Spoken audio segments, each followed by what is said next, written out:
வணக்கம்.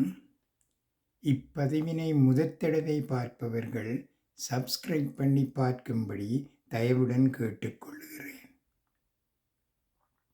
ஆணவம். ஓஷோ என்பவர் ஆணவம் என்பதற்கு என்ன விளக்கம் தருகிறார்? ஆணவம் எப்படி பிறந்தது? அமைதி எப்போது பிறக்கும்? மனம் என்பது என்ன? சேகரிப்புத்தான் மனம். மனம் என்றால் நினைவு. தன் உணர்வு உள்ளே இருக்கிறது, நீ உள்ளே இருக்கிறாய். நான் என்பது இல்லாமல் இருக்கிறாய். உள்ளே நான் என்பது கிடையாது. பிறகு எப்படி நான் ஆணவம் என்பது உருவானது? வெளிவட்டத்தில் ஒவ்வொரு கணமும் தகவல் அறிவு, அனுபவம், நினைவுகள் ஆகியவை சேகரிக்கப்படுகிறது. இதுதான் மனம்.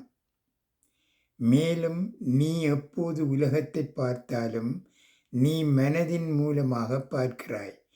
எப்போது உனக்கு புது அனுபவம் கிடைத்தாலும் அதை நீ நினைவுகள் வழியாக பார்க்கிறாய். அப்போது பார்ப்பது நினைவுகள் மூலம் மாறுபாடு செய்யப்படுகிறது. நீ எல்லாவற்றையும் கடந்த காலத்தின் வழியே பார்க்கிறாய். அந்த கடந்த காலம் ஒரு இடைத்தரகன் ஆகிவிடுகிறது. தொடர்ந்து கடந்த காலத்தின் வழியே பார்ப்பதால் நீ அதனுடன் அடையாளப்பட்டு விடுகிறாய். அந்த அடையாளம்தான் ஆணவம். நான் ஒரு இந்து, நான் ஒரு ஜெயின் என்று கூறுகிறாய். ஆனால் உன்னுடைய தன்னுணர்வு இந்து அல்ல. அது அப்படி இருக்க முடியாது. அது வெறுமனே தன்னுணர்வுதான். நீ இந்து என்று கற்பிக்கப்பட்டிருக்கிறாய். இந்த பாடம் வெளிவட்டத்தில் சேகரிக்கப்பட்டுள்ளது.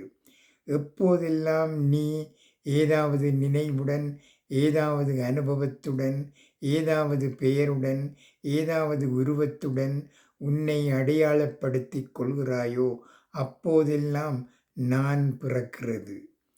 நீ இளைஞன், நீ வயதானவன், நீ செல்வந்தன், நீ ஏழை, நீ அழகானவன், நீ அழகற்றவன், நீ படித்தவன், நீ படிக்காதவன், இப்படி உன்னை சுற்றி சேகரமாகியுள்ள விடயங்களுடன் நீ உன்னை அடையாளப்படுத்திக் கொள்கிறாய்.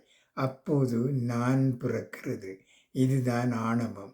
ஆகவே நீ மௌனமாக இருக்கும்போது ஆணவம் அங்கு இருப்பதில்லை. ஏனெனில் நீ அமைதியாக இருக்கும்போது மனம் வேலை செய்வதில்லை. அதுதான் அமைதி என்பது. எப்போது மனம் வேலை செய்கிறதோ அப்போது நீ அமைதியாக இல்லை. மனம் வேலை செய்வது உள் சப்தம், உள் அரட்டை, ஒரு தொடர்ந்த உள் பேச்சு உனக்குள்ளே ஓடிக்கொண்டே இருக்கிறது. இந்த அரட்டையை நீ நிறுத்தினால், அல்லது அது அங்கில்லையானால், அல்லது நீ அதை கடந்து சென்று விட்டால், அல்லது நீ உள்ளே சென்று விட்டால், உள்ளே நகர்ந்து விட்டால் அங்கே அமைதி இருக்கிறது. மேலும் அந்த அமைதியில் எந்த ஆணவமும் இல்லை. ஆகவே நீ எப்போதும் அமைதியாக இரு. இதுதான் ஓஷோ கூறின பதில். நன்றி, வணக்கம்.